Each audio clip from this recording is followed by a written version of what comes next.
Sånn, da vet jeg I dag vet jeg ikke hvilken dag det Vet du hva? I dag skal dere få lov til å bli med på ikke en hel reise, men starten på en Som flesteparten av dere vet så tar jeg en del bilder av forskjellige ting, og det det jeg lever av på en måte, film og foto og så tok jeg noen produktbilder av denne posen som fra Kompani Surdeig som da helt tilfeldig også produseres på Kvelde Mølle. Og det et samarbeid, skal jeg se om jeg greier å finne ut av det. Det flere møller som blandet inn, for det her et blandingsmel. Skal jeg se om jeg greier å finne ut av det.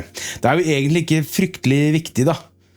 Men jeg tror det 3 forskjellige meltyper som blandet sammen til en sånn perfekt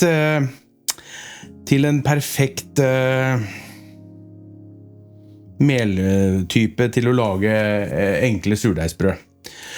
Og så har jeg fått tak I og det sier sånn at det her I utgangspunktet sponset I den forstand at jeg har fått produktene og det jo aldri verden noe gærent med produktene så det går jo ikke an å si noe dumt om det men det vi skal prøve å finne ut om jeg klarer å gjøre det her for jeg tror jeg aldri har bakt et ordentlig brød utenom I en brødmaskin så vi skal prøve nå og så starte den her lage en surdeigsstarter og så skal vi mate den og vi skal liksom ha noen sånne små korte videoer innimellom ok jeg åpner jeg vet ikke hva som oppi her en gang jeg har så vidt lest det 2 pakker det her sikkert hva står det der da just love each other ja, det høres fint ut surdeig bare enklere tilsett kun vann og mel og det en tørket surdeigstarter 2 sånne pakker oppi her så vi skal sikkert bare bruke en av de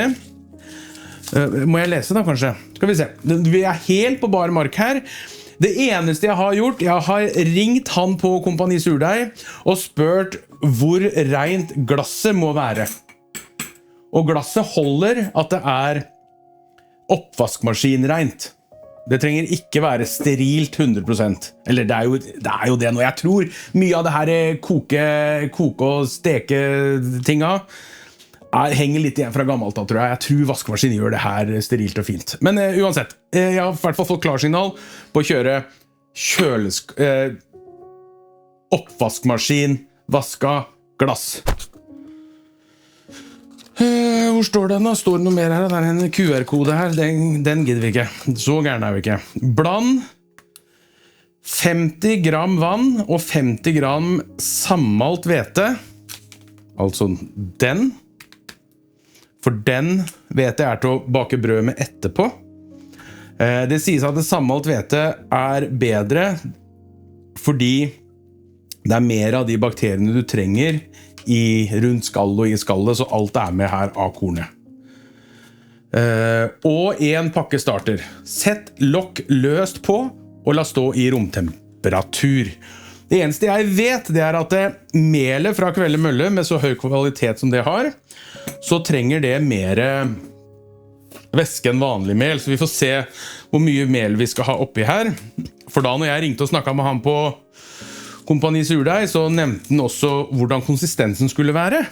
Og det tenker jeg, sånn, som en liten feedback da. Det står jo ikke noe om her.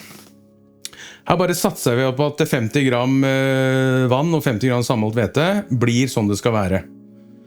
Så kanskje det hadde vært en fin sånn også sagt noe om konsistensen. Den skal være tjukk som yoghurt, konsistensen på den. Da vet vi det. Da begynner vi med melet. Sammalt. Det blir litt grease nå, men det gjør ikke noe det.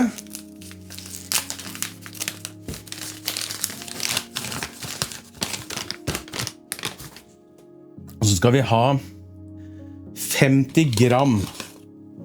Det vet jeg egentlig ikke hvor lite men det I hvert fall 12. 33. Det var oppvaskmaskin ferdig. 42. 40, 46, 47, 8, 50. Trenger I hvert fall ikke mer mel enn det som står. 50, sånn. De 2 gramma hadde vi sikkert ikke kjent, men I hvert fall nå vi der. Sånn, det står ikke noe om hvilken, da skal jeg gjette på rekkefølgen, det sikkert ikke viktig, men det står bland 50 gram, ok, da det samme faen. Så da bare heller vi det rett oppi her, og så gjør vi klart vannet etterpå. Går det oppi der. Nå skal jeg fortelle hvorfor jeg har tatt av det lokket etterpå. Sånn. Så trenger vi vann, og da trenger vi 50 gram vann også. Det også veldig fint at det skal de ha da. Det at de bruker gram i stedet for milliliter og sånne ting, spesielt på mel, noen ganger så står det så mange desiliter mel, det fryktelig dum måleenhet på mel, for hvis du dunker i bordet så får du plass til mer. Sånn, 50, og så litt mer fikk jeg beskjed om. Da prøver vi oss, det var kanskje litt mye. Da prøver jeg meg på 52, kanskje litt lite. Vi bare jukser litt. Jeg tror ikke det her det viktigste, altså. Skal jeg være helt ærlig, så jeg tror ikke det her. Det vel heller det at jeg ikke greier å passe. Det vel heller det at jeg ikke greier å passe på den, tenker jeg. Som det store, som blir den store utfordringen her. Sånn. Og en pakke med surdeigstarter.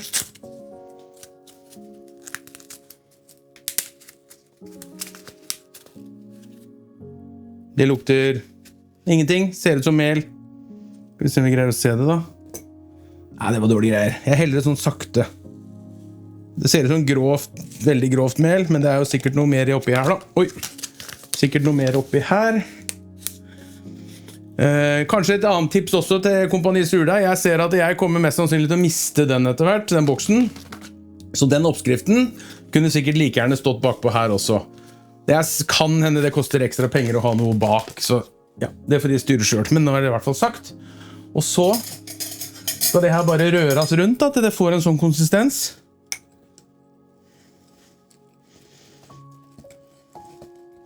Ja, og hvis det meningen at det her skal bli som yoghurt, da må jeg ha mer vann oppi.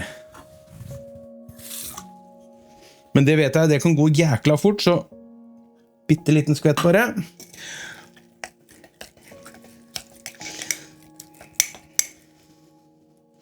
Så blir vi sikkert rettet underveis her og sånn, ikke sant? For jeg har tilgang på han på Kompanis Surdeig, så vi har liksom mulighet til også å bli rettet underveis. Men det her jo litt gøy da, at vi prøver noe helt nytt. Det her sånn litt sånn, det her kjenner jeg litt sånn farlig. Ville yoghurten renta, den ville gjort det, ville den ikke det da? Bitte litt til.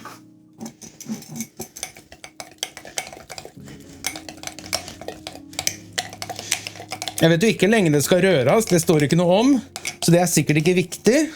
Jeg tror det her mye mindre farlig enn det vi innbilder oss, altså. Og begynner det kanskje å ligne noe. Bitte litt grann til.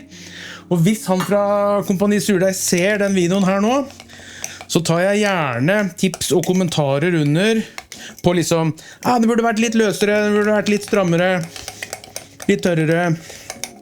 Ikke sant? Sånn, da vi så langt. Og så svaret på hvorfor jeg har tatt av det lokket, for det skal vi ikke sette på, for her skal det ikke være tett.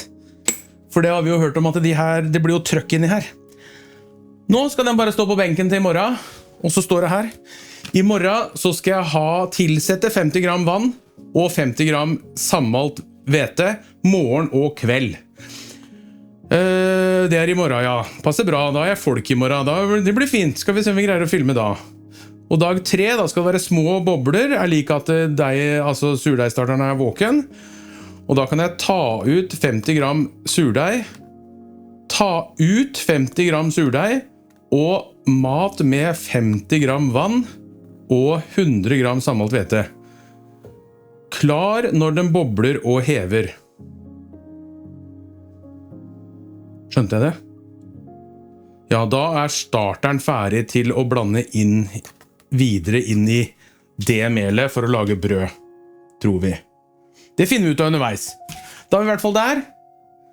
Men nå, den kan jeg ikke avslutte sånn som jeg pleier. Jeg kan ikke si sånn, nå det surdeigstarter, Hege. Sånn, ferdig.